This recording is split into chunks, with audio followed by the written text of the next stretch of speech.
할렐루야. 오늘 이 아침에 나오신 여러분들을 주님의 이름으로 환영하고 축복합니다. 오늘은 11월 17일 성령 강림 후 26번째 주일이자 추수감사 주일입니다. 요즘은 한 주간 지날 때마다 계절이 바뀌고 있다는 사실을 우리가 눈으로 또 느낌으로 경험하고 있습니다. 변할 땐 이렇게 한편으로는 감사고 은혜인데 또 여러분의 생활과 여러 가지 일상을 잘 지키시고 건강을 유지하셔서 또 이 변화되는 이 계절 가운데서 하나님 앞에 큰 영광을 돌릴 수 있도록 강건하시기를 축복합니다. 저는 오늘 마가복음 12장 38절에서 44절 말씀을 중심으로 전부와 일부라는 제목으로 하나님 말씀을 증거하려 합니다. 먼저 마가복음 12장 38절 39절 말씀 읽어보도록 하겠습니다. 예수께서 가르치실 때에 이르시되 긴 옷을 입고 다니는 것과 시장에서 문안받는 것과 회당의 높은 자리와 잔치의 윗자리를 원하는 서기관들을 삼가라. 예수님 시대 이스라엘 사회 안에 최고의 엘리트는 서기관들이었습니다. 요즘 표준세번역이나 또 우리말 성경에는 율법학자라고 번역하기도 합니다.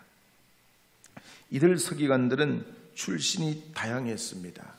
제사장 출신도 있고 명문 가문의 출신도 있었고 평민 가문의 출신도 있었고 포도주 장사, 기름 장사, 머리빗 장사, 장막 장사, 대장장이 이런 날품팔이 출신도 있었습니다. 그러면 어떻게 서기관이 됐냐? 어릴 적부터 훌륭한 율법학자의 문화생으로 들어가서 오랫동안 훈련을 받아야 됐습니다. 선생님과 1대1로 공부를 하기도 하고 다른 선생님의 강의를 듣기도 했습니다. 낮에는 스승의 일을 돕고 밤에는 토라 공부를 했습니다.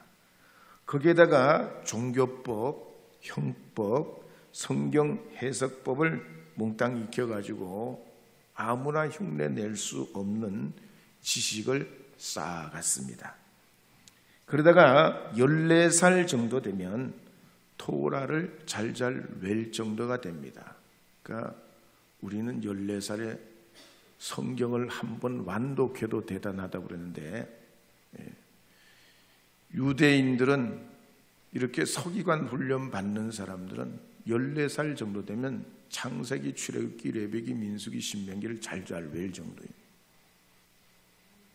그리고 40세쯤 되면 서기관 서품을 받게 됩니다. 그러면 판사와 같은 판결권이 생깁니다.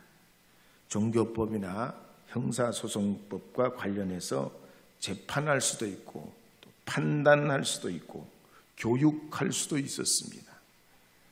그러니까 사람들로부터 이 서기관들은 랍비요, 나의 선생님이요, 우리말로 나의 선생님이요, 존경하는 분이요 라는 의미로 랍비요, 라부요, 라보니요 라고 이렇게 불렀습니다. 그뿐만 아니라 서기관으로 서품을 받게 되면 토라를 전승할 수 있는 자격자, 히브리 말로는 하캄이 됩니다. 그래서 제자들을 모아가지고 토라를 가르치고 그 토라의 해석집을 해석하고 그리고 회당에서 가르치기도 하고 교육하면서 사람들에게 명망을 얻게 되면 학파를 이루기도 합니다. 또 뿐만 아니라 여기다가 판사의 판결권, 토라를 전승할 수 있는 그런 인간 문화재 같은 그런 권한도 얻어 마지막으로는 유대인들 최고의 기관인 산헤드린에 가서 말할 수 있는 발언권이 있어요. 정치권도 준다는 얘기. 그러니 서기관이라고 하면 최고의 엘리트였죠.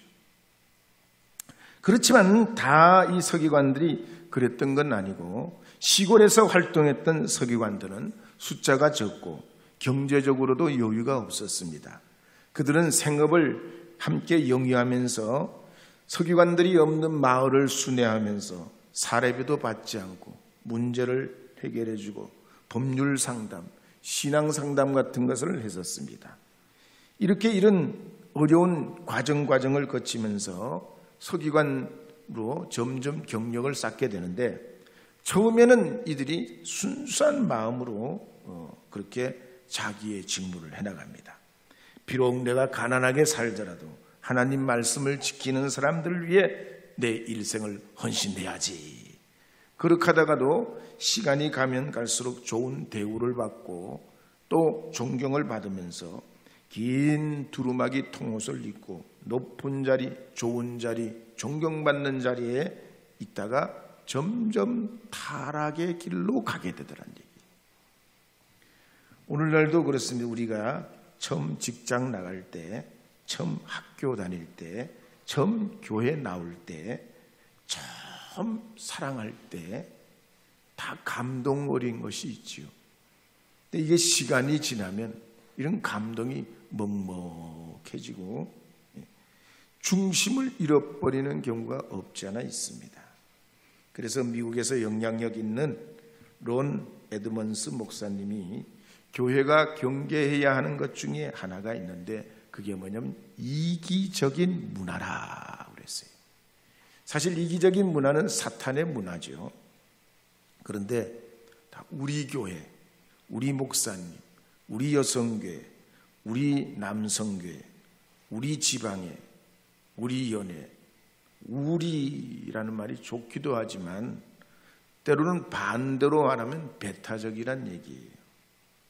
여러분도 아시다시피 제가 훌륭한 목사입니까? 아닙니까? 곤란해요? 대답하시기 곤란한 게 정상이에요. 근데 세상에 말이죠, 알아보고 들어보면 진짜 훌륭한 목사들 많아요. 저는 아무것도 아니에요. 진짜 훌륭하신 분들 많아요. 교회도 그래요. 우리 금암제일교회가 좋지만 세상에는 서머나 같은 교회, 필라델피아 같은 교회들이 부지기수요. 너무나 좋은 교회들도 많아요. 그래서 우리가 너무 우리 하면 안 돼요. 나라와 민족도 그렇죠. 우리가 너무 민족주의에 치중하면 일본 사람들과도 중국 사람들과도 또 러시아 사람들하고도 이 세계화 시대인데 너무 우리 하다 보면 다른 민족의 배타적으로 살아가면 갈등이 계속 초래되고 평화가 사라지게 돼요. 우리 민족도 대단하지만 저 일본 사람들도 훌륭하다. 일본 사람도 그렇지만 중국 사람들도 참 좋은 점이 많다. 그렇게 서로 평화하고 화해하고 살아가는 것이 그리스도의 평화지. 나는 최고고 니들은 다 내 밑이라. 이렇게 생각하는 건 성경적이지가 않죠. 그래서 여러분 자신도 무한히 사랑하고 우리 교회도 무한히 사랑하고 여러분 가족, 남편, 아내도 귀하게 여기시고 자제분들도 정말 세상에 둘도 없는 그런 자녀들로 양육하시되 다른 분들도 돌아보는 그리스도의 너른 품을 가지시는 여러분 되시기를 바랍니다. 그러자면 우리가 어떻게 해야 될까요? 먼저 겸손한 품성을 가져야 됩니다.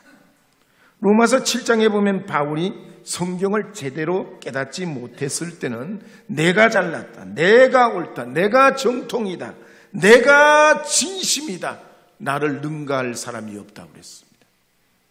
그러나 다메섹으로 가는 길에서 예수님 만난 후에 이 바울이 달라지면서 어떻게 됩니까? 나는 죽었다. 이제 바울은 죽었다. 사울이 바울 됐다 하는 말이 있을 정도로 나는 예수로 산단 말이에요. 나의 남은 고난을 주님의 몸된 교회를 위해 채우노라 그랬어요. 그래서 로마서 7장 9절에 보면 이렇게 기록하는 말씀이 있습니다. 함께 읽어보겠습니다. 전에 율법을 깨닫지 못했을 때에는 내가 살았더니 계명이 이름에 죄는 살아나고 나는 죽었도다. 또 골로새서 1장 12절에도 보면 이렇게 기록하는 말씀이 나옵니다. 읽어보겠습니다. 나는 이제 너희를 위하여 받는 괴로움을 기뻐하고 그리스도의 남은 고난을 그의 몸된 교회를 위하여 내 육체에 채우노라. 이게 정상이라는 얘기예요. 구약의 이사야 선지자도 그랬습니다. 우시아가 죽던 내 환상을 통해 보면서 주님 보좌 앞에 이렇게 고백하는 걸 볼 수 있습니다. 이사야서 6장 5절입니다. 함께 읽겠습니다. 그때에 내가 말하되 화로다 나여 망하게 되었도다. 나는 입술이 부정한 사람이요 나는 입술이 부정한 백성 중에 거주하면서 만군의 여호와이신 왕을 배웠음이로다. 아멘. 베드로도 그랬습니다. 예수님께서 깊은 곳에 그물을 내리라 하실 때 그물을 내릴 때 감당할 수 없을 정도로 고기가 많이 잡혀서 그물이 찢어지게 됐습니다. 그때 베드로가 누가복음 5장 8절에 보면 이렇게 고백하는 내용이 나옵니다. 함께 읽겠습니다. 시몬 베드로가 이를 보고 예수의 무릎 아래 엎드려 이르되 주여 나를 떠나소서 나는 죄인이로소이다. 신앙의 첫걸음이 그래서 신앙의 첫걸음. 아기가 첫걸음 뗄 때 참 쉽지 않잖아요. 넘어지고 또 넘어지고. 근데 첫걸음 딱 떼면 두 번째, 세 번째는 점점 그게 그냥 얼마나 쉬워지는지. 근데 신앙의 첫걸음은 뭐냐면 자기 부정이에요. 자기 부정. 나는 죄인입니다. 나는 주님 앞에 죽은 자와 같습니다. 자기 부정이에요. 자기 부정. 이것으로부터 그리스도 예수를 따라가는 첫걸음이 되게 됩니다. 오늘 이 추수감사절을 맞이하시는 여러분들께서도 이근곡식처럼 겸손히 여러분의 삶을 받아들이시고 주님 앞에 나아오시는 여러분 되시기를 바랍니다. 두 번째로 우리는 이 추수감사절을 맞이해서 신자다운 신자가 되려면 진심이라야 됩니다. 탈무드에 보면 이런 이야기가 있습니다. 어떤 남자가 닭을 기르는데 사업이 번창하게 됐습니다. 근데 사업이 번창하는데도 불구하고 행실은 반대로 거꾸로 점점 좋지 않게 됐습니다. 그럴 때 이 랍비가 굉장히 이 사람이 걱정이 돼서 방문을 해서 듣기 좋게 이런 말을 합니다. 여보시오, 어떻게 요즘 무슨 일이 있길래 이렇게 회당도 잘 안 나오고 그러시냐고. 이 남자가 하느니 랍비님 걱정하지 마세요. 저는 금요일마다 회당도 가고요. 날마다 집에서 성경도 읽습니다. 그러니까 이 랍비가 한 말이 뭐냐면 당신이 매일 양계장에 간다고 닭이 안 되는 것처럼 당신이 매번 회당에 나온다고 성도가 되는 게 아니랍니다. 그랬다는 거예요. 오늘 우리가 추수감사절을 맞이해서 겸손하고 진심 어린 성도가 되려면 어떻게 해야 됩니까? 그리스도 예수로 거듭나는 은혜라야 됩니다. 예수님의 은혜라야 됩니다. 그 은혜로 이 추수감사절을 맞고 누리고 얻기를 축복합니다. 최근에 OECD 보고에 따르면 전 세계에서 이민을 가장 많이 하는 나라가 미국이라고 그랬어요. 작년에 118만 명이 미국으로 이민했어요. 두 번째 나라가 영국인데 영국은 74만 명이 영국으로 이민 갔습니다. 근데 증가율로 해보면 영국 다음이 대한민국이라는 거예요. 영국이 가장 급속하게 이민 늘고, 그 다음에 대한민국이 숫자는 많지 않더라도 증가율로 따지면 대한민국이 2등이라는 거예요. 2022년엔 57,800명, 2023년에는 87,100명이 우리나라로 이민 왔습니다. 그래서 우리나라가 다문화 사회로 점점 가고 있어요. 어떤 분들은 걱정합니다. 야, 이렇게 하다가 이 나라가 어떻게 되냐. 그렇지만 대한민국 국적을 가지고 있다고 나라를 위한 진심이 없으면, 무슨 일이 있으면 도망갈 국리나 하고 이용할 국리만 하고 있다면 이 나라 국민으로서는 자격 미달이지요. 전 세계에서 비록 몰려온다 할지라도 대한민국을 진심으로 사랑한다면 그 사람은 국민의 자격이 있습니다. 하나님 나라도 그렇습니다. 신자도 그렇습니다. 진심으로 주님을 사랑하고 이웃을 사랑하는 사람이 하나님 나라의 백성이고 시민인 줄 믿습니다. 그런 사람들의 특징이 뭡니까? 예수님처럼 친절하고 다정합니다. 따뜻하고 러블리한 거예요. 요새들 사랑이 많아야 돼. 이게 주님 나라 백성의 특징이에요. 그리고 결정적으로는 뭐냐면 하나님께 늘 감사가 있는 것입니다. 지난 목요일에는 수능을 학생들이 봤습니다. 이 수능 시즌이 되면 교회마다 현수막을 큼직하게 붙이고 수능 기도회를 열기도 합니다. 요즘에는 교회만 아니고 절에서도 합격 기원을 위해서 100일 기도도 합니다. 근데 제가 중고등학교 시절에 어떤 시험을 보러 가는데 우리 어머니가 그날 아침 무지 바쁘셨어요. 근데 아들 힘내라고 미역국을 끓여주셨어요. 그래서 미역국을 먹고 이제 가서 시험을 봤는데 이제 어떻게 됐을까요? 예? 미끄러졌을까요? 그렇죠. 여러분, 믿음 안에서 보면 그게 아무것도 아니에요. 상관없어. 미역국을 먹었던 무슨 황태국을 먹었던 무슨 상관이요. 예수님 안에서는 그래요, 안 그래요? 그래요, 안 그래요? 그래서 붙어도 감사, 아니 붙으면 회개, 떨어지면 감사요.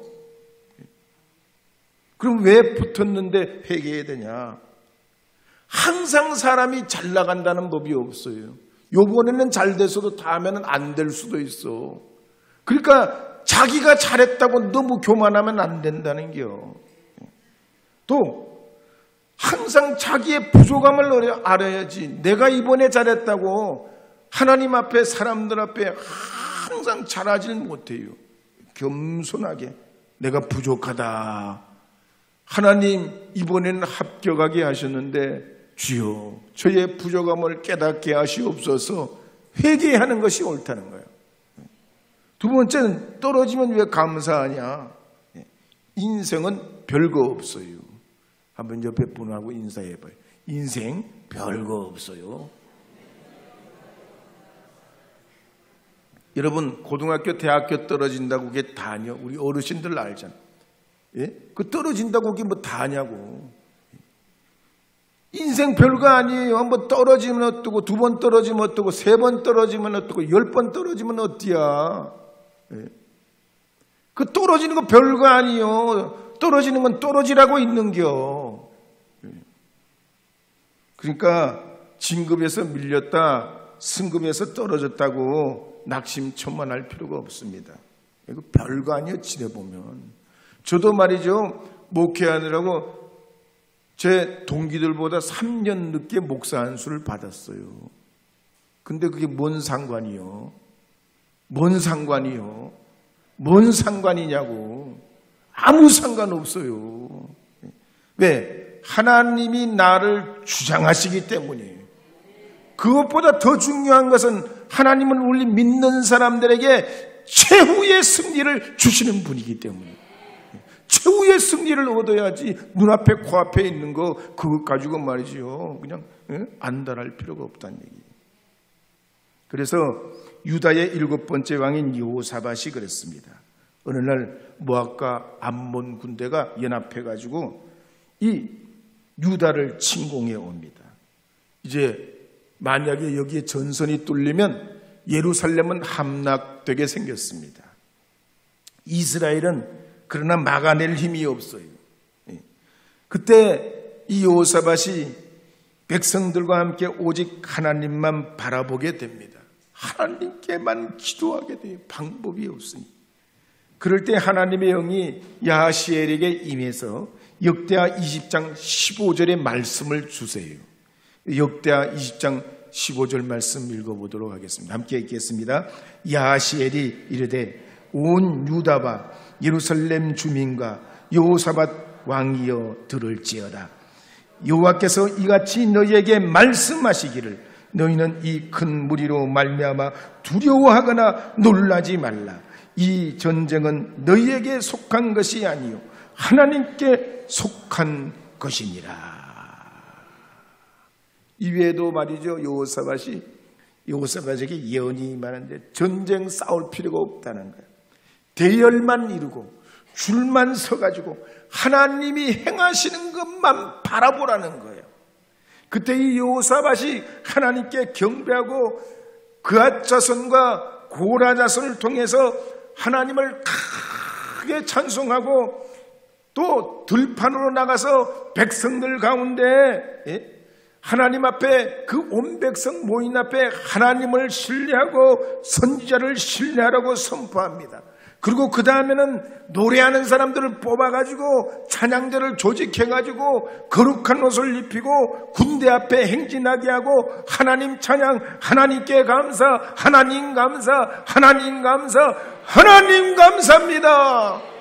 찬양하게 할 때에 모압과 암몬 자손들이 서로 말이죠 치고받고 자기들끼리 싸우다가 죽고 죽이며 자변하게 됐습니다.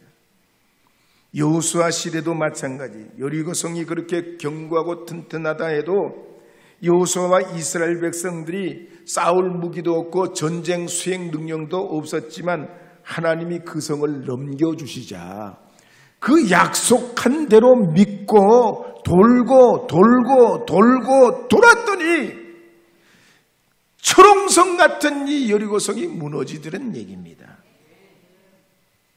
우리 이경순 장로님 친구분 되시는 임선재 장로님 간증에 제가 한번 얘기한 적이 있잖아요. 성예 선구사 이분이 여러 번 굶었어요.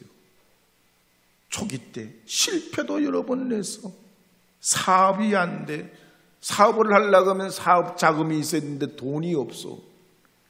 낭패를 당해요. 한 번은 직원이 일하다가 캐비넷에 들어갔어. 책 갖다 넣는 캐비넷 있잖아요. 책 갖다 집어넣는데 서류 같은 거 넣는 캐비넷. 그 안에 들어가서 잠을 잤어. 근데 이 사람이 질식사를 해버렸어. 질식사 죽어버렸어요. 그러면 어떻게 돼? 그걸 수습하려고 그래봐요. 예? 이야, 이거는 뭐 답이 없는 거 아니겠어요? 그리고 본인도 심장수술을 해가지고 건강도 여의치 못한데 자본도 없고 가난해.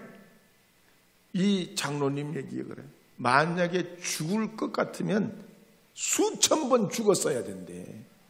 아니 안 되고 어렵고 힘들어서 죽으려고 치면 내가 수천 번 죽어야 될 인간이라는 거야. 그런데 하나님이 나와 함께 하신다. 하나님이 나를 도우신다. 하나님 역사한다. 하나님 감사합니다. 감사합니다. 감사합니다. 50년을 그렇게 보내고 나니까 하나님 복을 주셔가지고 지금 저 경기도 오산에 5,100평의 부지 위에 세계 비전을 가지고 공장을 운영하고 계세요. 또 어떤 부분은 딸이 정신병원에 입원했습니다. 슬프고 절망에 빠졌어요. 중보기도를 교우들에게 요청했지만 딸의 병세는 호전되지 않고 여전히 그랬습니다. 근데 목사님은 그러는 거야. 딸 상황이 좋아지지도 않는데 하나님께 감사하리야. 하나님 찬양하래. 안 좋은데도 찬양하고 감사하랴. 입이 열려야 말이지. 감사가 열려야 말이지. 찬양이 열려야 말이지. 그렇지만 상황을 생각하면 입이 떨어지지도 않지만 살아계신 하나님 바라보고 하나님 우리 딸이 아픈 것도 감사합니다. 우리 딸이 병원에 입원한 것도 감사합니다. 하나도 나아지지 않는 것도 감사합니다. 도울 방법이 없는 것도 감사합니다. 감사합니다. 감사합니다. 감사합니다. 그랬더니 마음이 이전하고 좀 달라지더래요. 감사했더니 마음에 여유가 좀 생기기 시작하더래요. 근데 그 다음날 병원에서 전화가 온 거 아니에요. 선생님, 딸에게 변화가 왔습니다. 와서 보세요. 와서 보세요. 2주 만에 병원을 퇴원했어요. 남자를 만나가지고 1년 후에 결혼했습니다. 간증책에 나와요. 오늘 우리가 그래서 최고의 능력은 감사예요. 최고의 힘도 감사예요. 그러므로 여러분의 인생이 지지부진할 때 감사하시기 바랍니다. 감사하시기 바랍니다. 그런데 이 서기관들은 그러질 못해요. 자기가 누리는 거에 그냥 거기에 빠져서 감사를 잊어버리고 인생을 부패하고 타락된 길로 걸어가고 있었다는 얘기입니다. 그런데 마가복음 12장 41절에서 42절에 보면 예수님께서 한 과부를 소개하는 걸 볼 수가 있어요. 함께 마가복음 12장 41절 42절 읽어보겠습니다. 예수께서 헌금함을 대하여 앉으사 무리가 어떻게 헌금함에 돈 넣는가를 보실세 여러 부자는 많이 넣는데 한 가난한 과부는 와서 2렙돈 곧 한 고두란트를 넣는지라. 6월절 명절 무렵에 사람들이 성전을 많이 출입하고 있는데 예수님께서 여인들이 출입하는 여인의 뜰 그 맞은편 헌금함이 보이는 곳에 앉아 계셨습니다. 당시에는 그 성전벽에 헌금함이 모두 13개가 놓여 있는데 그 적당한 간격으로 13개가 쫙 놓여 있고 그 중에 4개 헌금함은 가난한 사람들 빈민 구제용으로 사용을 했습니다. 근데 예수님이 가만히 보니까 부자들은 많은 헌금을 해요. 근데 이 가난한 과부는 2렙돈 정성껏 있는 자신의 있는 것을 정성껏 다해서 헌금하드리는 거예요. 근데 2렙돈이 액수가 얼마냐? 요즘으로 환산하면 한 5,000원 정도 될까 그래요. 그 당시에는 목욕탕 한 번 들어갔다 나올 수 있는 돈이에요. 액수가 적은 겁니다. 근데 예수님께서 그 가난한 과부를 이렇게 칭찬하는 내용이 나옵니다. 43절, 44절 읽어보겠습니다. 읽겠습니다. 예수께서 제자들을 불러다가 이르시되 내가 진실로 너희에게 이르노니 이 가난한 과부는 헌금함에 넣는 모든 사람보다 많이 넣었도다. 그들은 다 그 풍족한 중에서 넣었거니와 이 과부는 그 가난 중에서 자기의 모든 소유 곧 생활비 전부를 넣었느니라 하시니라. 우리가 이 과부가 2렙돈 넣는 걸 생활비 전부를 넣었다는 건 예수님 시대의 과부를 좀 이해할 수 있어야 됩니다. 예수님 시대의 여성들은 권리가 거의 없었습니다. 남편이나 아버지의 소유물처럼 여겨졌습니다. 그래서 자기 뜻도 없고 명예도 없고 그냥 자식이나 낳고 집안에서 집안일이나 하고 그냥 살림 살기 위해서 빵도 굽고 요리도 하고 빨래도 하고 아기를 키우고 가족을 위해서 옷을 지어 입히는 그야말로 그냥 부엌대기로 살았습니다. 그러다가 남편이 죽으면 이 과부는 과부의 옷을 입고 옥상에 올라가서 천막을 치고 살아야 돼요. 아들이 있으면 상관이 없는데 아들이 없으면 남편 형제들이 받아줘야 되는데 그것도 안 되면 친정으로 돌아가서 살아야 돼요. 예배할 때는 예배할 자리에 나올 수가 없어요. 방청객이요. 본자리로 못 나와. 마음대로 예배할 자유도 없어요. 법정에서는 증인으로 받아주지도 않았어요. 그런데 그 당시에 가장 엘리트인 서기관들은 이런 과부를 이용해서 협박하고 재산을 빼들고 그렇게 아주 이율배반적으로 살았지만 이 과부들은 그렇지 않았다는 얘기. 전심으로 진심을 다해 예수님께서 우리에게 목숨 버려 자신을 주신 것 같이 겸손히 진심으로 하나님을 사랑했다는 얘기. 오늘 이 추수감사절에 나오신 여러분도 예수님의 그 사랑 담고 전부를 드렸던 이 과부와 같이 하나님 사랑, 이웃 사랑하는 주님의 자녀들이 다 되시기를 바랍니다. 그 사랑으로 여러분의 가정과 삶이 풍성해지고 은혜 위에 은혜가 있기를 다시 한번 축원합니다.